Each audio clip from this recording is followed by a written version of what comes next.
Our today's practical is about the examination of optic nerve. Optic nerve. First of all मैं आपको ये बताना चाहता हूँ कि ये जो 12 क्रेनियल नर्व्स हैं ना, इनके नाम याद होने चाहिए आप लोगों को। 12 क्रेनियल नर्व्स के। और उसके बाद जो है आपको ये पता होना चाहिए कि इन क्रेनियल नर्व्स में से मोटर कौन सी हैं और सेंसरी कौन सी हैं और मिक्स कौन सी हैं। इसमें से जो प्योरली मोटर सेंसरी नर्व, मैं आपको पहले बता देता हूँ। ये एक फार्मूला आप याद कर लें। एक मोटर बाइक आती है 1 to 5, लड़कों को तो पता ही होता है, सबको पता है कि 1 to 5। बस उसमें थोड़ा सा आपने ये कर लेना है कि उसका नाम याद कर लेना आपने 1 to 8, 128।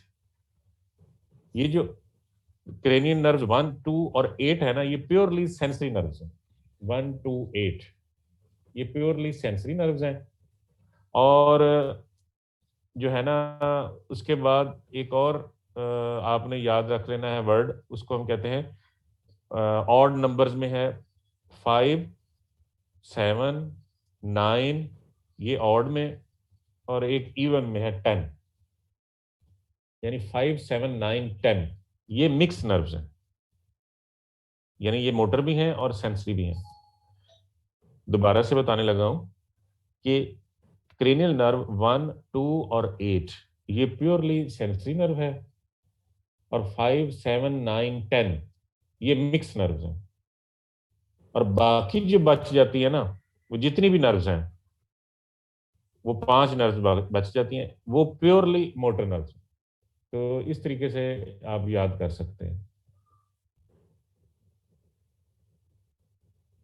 Purely sensory nerves are 1 to 8, motor and sensory यानी मिक्स जो है, बोथ जो जिनमें ये सेंसेशंस होती हैं वो हैं 5, 7, 9, 10। और बाकी जितनी भी हैं वो मोटर नर्व्स हैं, वो बच जाती हैं पीछे 3, 4, 6, 11, 12। ये बड़ा सिंपल सा, इसको याद रखें। अब ये जो ऑप्टिक नर्व है ना, ऑल्फैक्टरी, पहली ऑल्फैक्टरी है, दूसरी ऑप्टिक है, तीसरी ओक्यूलोमोटर। ये जो ऑप्टिक नर्व है, जैसे मैंने अभी आपको बताया कि सेंसरी जो प्योर सेंसरी जो नर्व्स हैं वो हैं 1 to 8, 1 to 8, 1 to 8। तो ये जो है optic nerve is purely sensory nerve. अब इसका जो ऑप्टिक नर्व का जो पाथवे है, या ये ऑप्टिक ट्रैक्ट जो है, वो ये आपने देखा, ये देखें डायग्राम में आपके सामने आ रहा है स्क्रीन पे। ये ऑप्टिक ट्रैक्ट है, ये शेयर हो रहा है ना, आपको नजर आ रहा है। इसमें ये है ऑप्टिक ट्रैक्ट।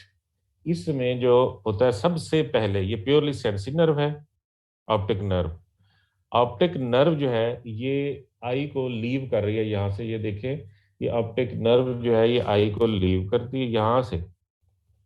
यहाँ पे होती है ऑप्टिक डिस्क, यहाँ से ये ऑप्टिक नर्व जो है ये लीव करती है। उसके बाद ये ऑप्टिक नर्व जो है ये हमारी जो स्कल है उसमें एंटर होती है थ्रू द ऑप्टिक कैनाल। फिर दोनों साइडों की ये जो ऑप्टिक नर्व्स है, इधर की भी और इधर की भी, राइट और लेफ्ट, ये आपस में ये ज्वाइन कर जाती हैं। इसको हम कहते हैं, इस प्लेस को कहते हैं ऑप्टिक क्याज्मा। ऑप्टिक क्याज्मा, यहां तक रुक जाए।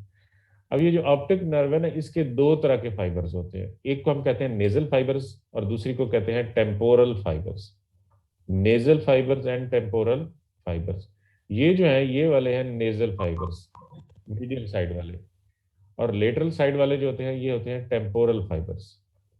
अब ये जो नेजल फाइबर्स है ना, ये आपस में डीकसेट कर देते हैं, राइट वाले लेफ्ट को चले जाएंगे और लेफ्ट वाले राइट को चले जाएंगे।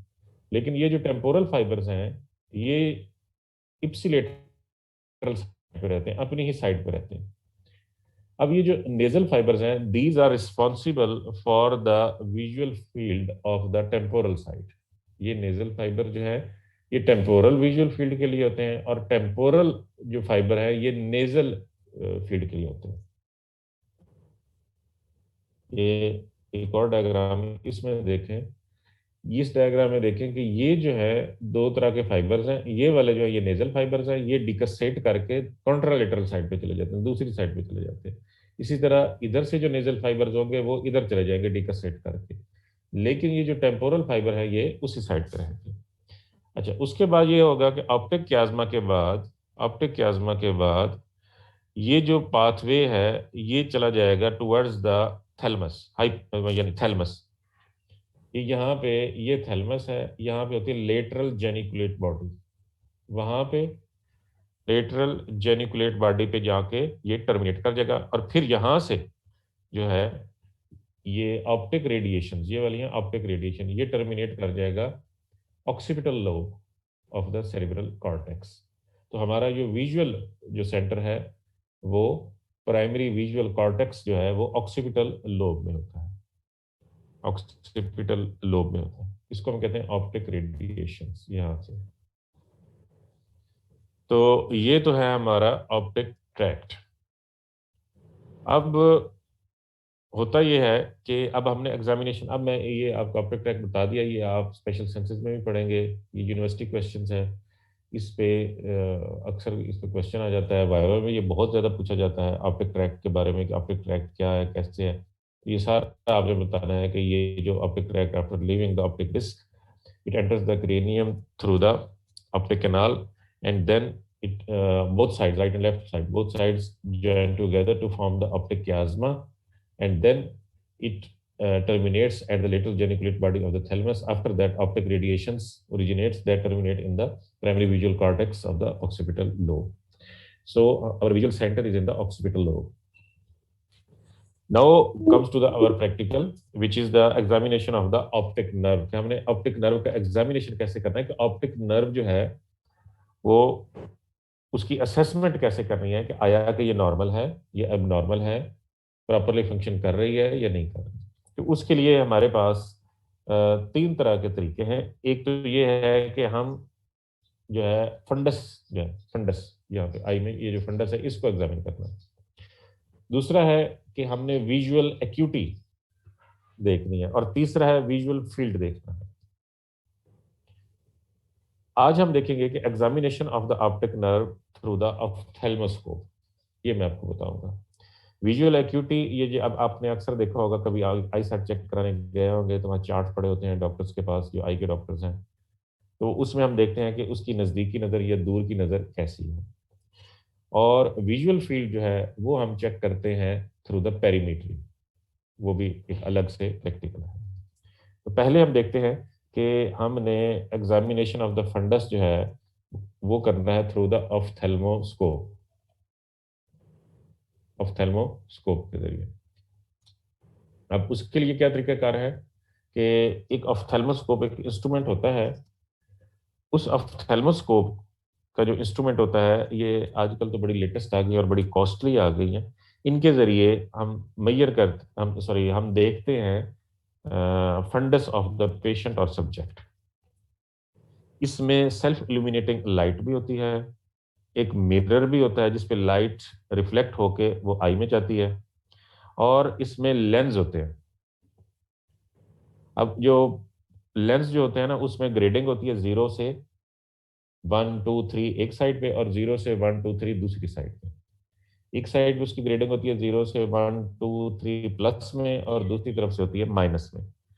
जब भी हम प्लस में होगी तो इसका मतलब ये है कि ये कन्वेक्स है, प्लस डायोप्टर होगा तो ये कन्वेक्स लेंस है, और अगर माइनस डायोप्टर होगा तो ये कनकेव लेंस है, कनकेव लेंस है। ये ऑफ्थेल्मोस्कोप होती है। इसमें एक चीज का ख्याल रखना होता है कि अगर पेशेंट की हम लेफ्ट आई देख रहे हैं तो हमने अपनी लेफ्ट आई से देखना है, और अगर हम पेशेंट या सब्जेक्ट की राइट आई का एग्जामिन कर रहे हैं तो हमने अपनी राइट आई से ही एग्जामिन करना है। अब इसका प्रोसीजर बड़ा सिंपल सा है कि एक ऑफ्थेल्मोस्कोप जो है, ऑफ्थेल्मोस्कोप वो आपने हमने ले लेनी है, और सब एग्जामिनेशन शुरू कर देते हैं। उसको एग्जामिनेशन करने के बाद, असेसमेंट करने के बाद आई में ड्रॉप्स डालते हैं, उसको हम कहते हैं एट्रोपिन। एट्रोपिन मिड्रियासिल के नाम से शायद आते हैं, या एक ड्रॉप होता है उसको हम कहते हैं ट्रोपिकामाइड।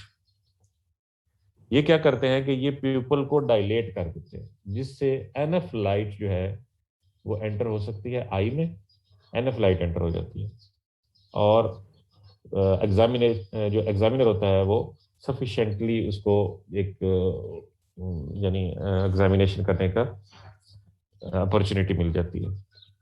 अब हमने करना क्या होता है कि ये आई ड्रॉप्स डाले, पीपल डायलेट हो गई।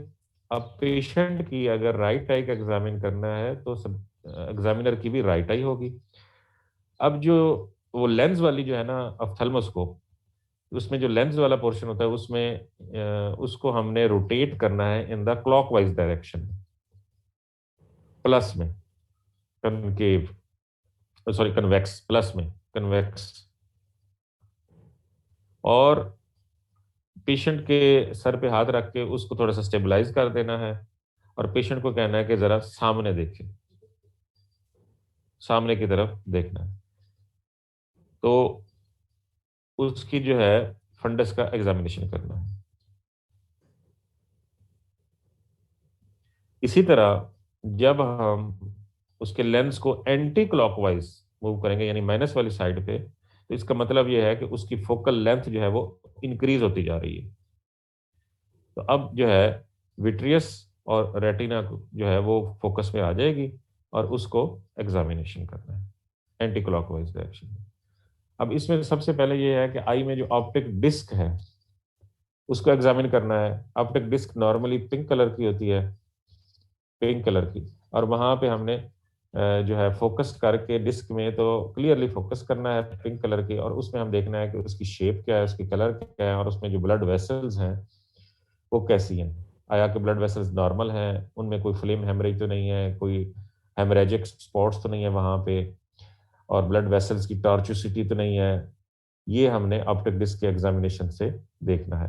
ब्लड वेसल्स यूजुअली यूजुअली जो है ऑप्टिक डिस्क में पड़ी होती हैं, और ये चार डायरेक्शन में होती हैं। एक तो होती है कि यानी सुपरा या इंफीरियर टेम्पोरली होती है, और इसी तरह सुपरा या इंफीरियर नेजली होती है। पर आप सिंपल ये रखें कि उसमें ब्लड वेसल्स को एग्जामिनेशन करना है। इससे हमें बहुत सारी चीज़ों का पता चल जाता है। ये तो हो गया हमारा ऑप्टिक डिस्क का एग्जामिनेशन, ऑप्टिक डिस्क का एग्जामिनेशन।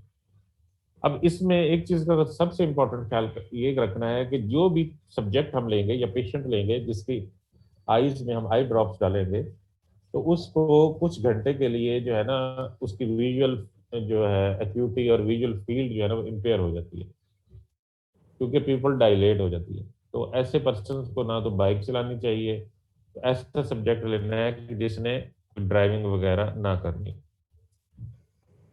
ये एक प्रिकॉशन है बड़ा इंपॉर्टेंट, ये बहुत इंपॉर्टेंट प्रिकॉशन है। तो ऑप्टिक डिस्क का जो एग्जामिनेशन है वो इस तरीके से करना है कि पेशेंट की सब्जेक्ट की राइट आई है तो एग्जामिनर की भी राइट आई हो, उसकी लेफ्ट आई है तो एग्जामिनर की भी लेफ्ट आई हो। ये हमारा प्रैक्टिकल है और इसकी प्रिकॉशंस भी मैंने आपको बता दी हैं। तो इंशाल्लाह ये जब प्रैक्टिकली हम इसको परफॉर्म करेंगे ना, तो ये बड़ा अच्छा जो है ना, बड़ा सिंपल सा है, इसमें बहुत अच्छा प्रैक्टिकल है ये। इंशाल्लाह ये हम परफॉर्म करेंगे। Take care. हाँ जी, इसमें से कोई क्वेश्चन जो आपको समझ में ना आया हो, कोई बात समझ में ना आई हो, बताएं।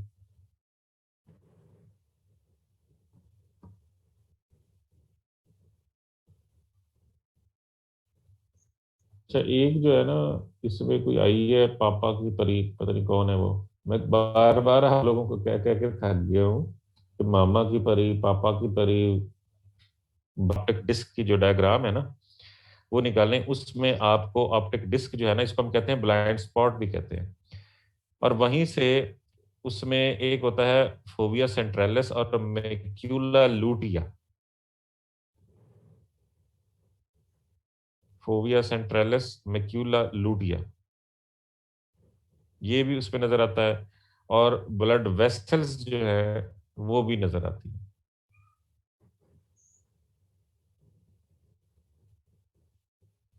ये बार बार करने से आता है। हमने ये देखा है कि जो मेडिकल वार्ड में जो लोग होते हैं ना, आई वालों के पास तो हर वक्त ही पॉकेट में उन्होंने अपनी खरीदी होती है ऑप्थेल्मोस्कोप। और इसी तरह मेडिसिन वाले जो होते हैं, फिजिशियन जो होते हैं, जब ट्रेनिंग कर रहे होते हैं तो उनके पास भी अपनी ऑफ्थेल्मोस्कोप होती है, क्योंकि वे चलते फिरते हर वक्त जब दिल किया उसी वक्त जो पेशेंट आया उसकी जो है ना उस पे ये ऑफ्थेल्मोस्कोपी कर लेते हैं और देखते रहते हैं कि ये नॉर्मल है या नहीं, क्योंकि ये बार बार देखने के बाद पता चलता है कुछ।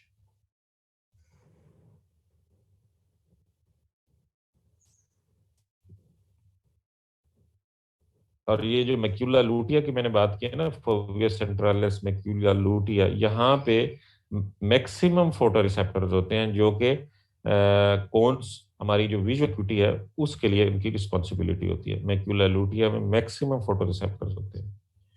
आप डायग्राम निकालें ना, उसमें मैं आपको शेयर करता हूँ एक दफा, फिर देख लेते हैं अगर इसमें हो ऑप्टिक डिस्क की डायग्राम कोई अच्छी। हाँ चला गया, इसमें मैं आपको दिखा देता हूँ।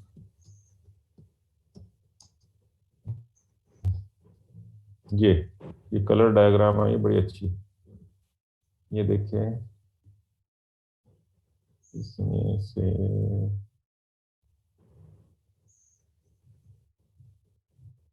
ये देखें, मैं शेयर करता हूँ दोबारा। नजर आ रही है आपको, शेयर हो रही है या नहीं? हाँ, ये शेयर हो रही है, गुड। अब इसमें देखें कि ये है ऑप्टिक डिस्क बेसिकली। ये यहाँ से जो है ऑप्टिक नर्व जो है वो आई से निकलती है, यहाँ से लीव करती है। ये है ऑप्टिक डिस्क।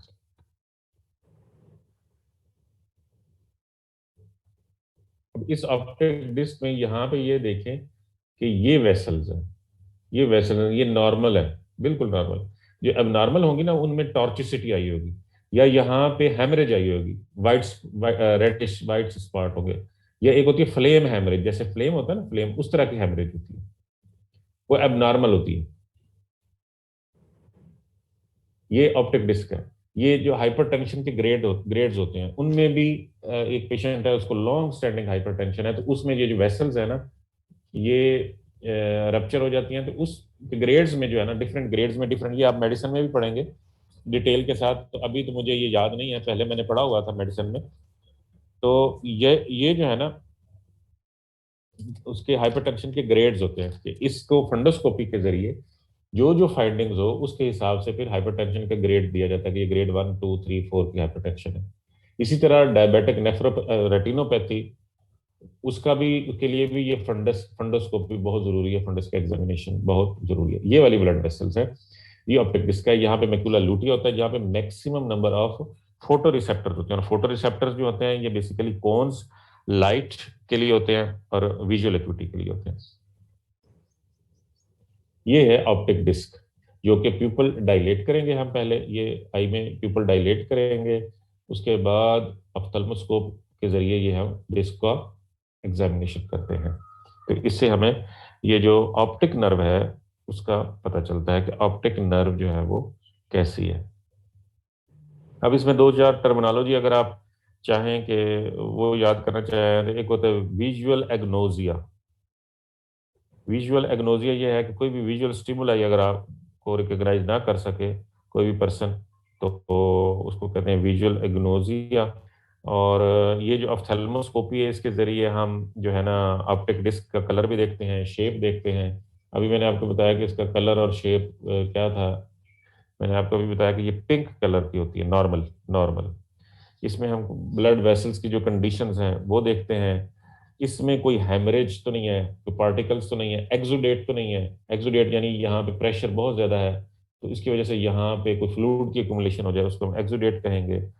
ऑप्टिक जो ये जो है ऑप्टिक नर्व, ऑप्टिक नर्व का अगर एडिमा हो जाए उसको हम कहते हैं पेपिलोडीमा, या इन्फ्लेमेशन हो जाए या सोजिश हो जाए, पेपिलोडीमा हो जाए, वो हम इस ऑप्थेल्मोस्कोप के जरिए देखते हैं।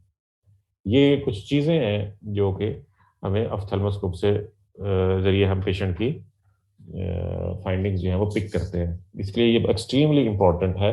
और अकॉर्डिंगली ट्रीटमेंट में भी इसका बेसिक और बड़ा पाइवटल रोल है, कि जब हमें ये पता चल जाता है कि ये डिजीज है, पेपिलोडीमा है या ब्लड वेसल्स जो है वहाँ से हेमरेज है, एक्सुडेट है, वो ऑप्टिक डिस्क से ही इससे ऑप्थेल्मोस्कोपी से पता चलता है, तो फिर अकॉर्डिंगली उसकी ट्रीटमेंट की जाती है। और वो ट्रीटमेंट हम करते हैं, यानी देखते हैं कि हमने कैसे करनी है, आया कि मेडिसिन से करनी है, आया कि लेज़र से करनी है। कुछ की लेज़र से करते हैं, वहाँ पे जो ब्लड वेसल जहाँ से जो है हेमरेज हो रही होती है ना, उसको कोएगुलेट कर देते हैं ताकि फर्दर जो है ना हेमरेज ना हो सके। सो आप you can imagine how much important this practical is.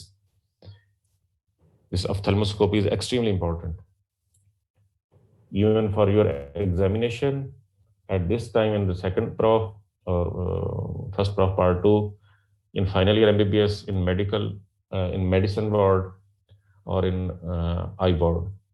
After that, if any one of you is interested to become neurologist, ophthalmologist, or physician, then he should keep this ophthalmoscope always in his clinic or in her clinic so that he can diagnose, he or she can diagnose the patient very well and then treat accordingly. ये इतनी important चीज़ है। बहरहाल ये ophthalmoscope आप जब practical करेंगे तो उससे आपके कॉन्सेप्ट्स और क्लियर होंगे। अभी तो ये इतना ही है।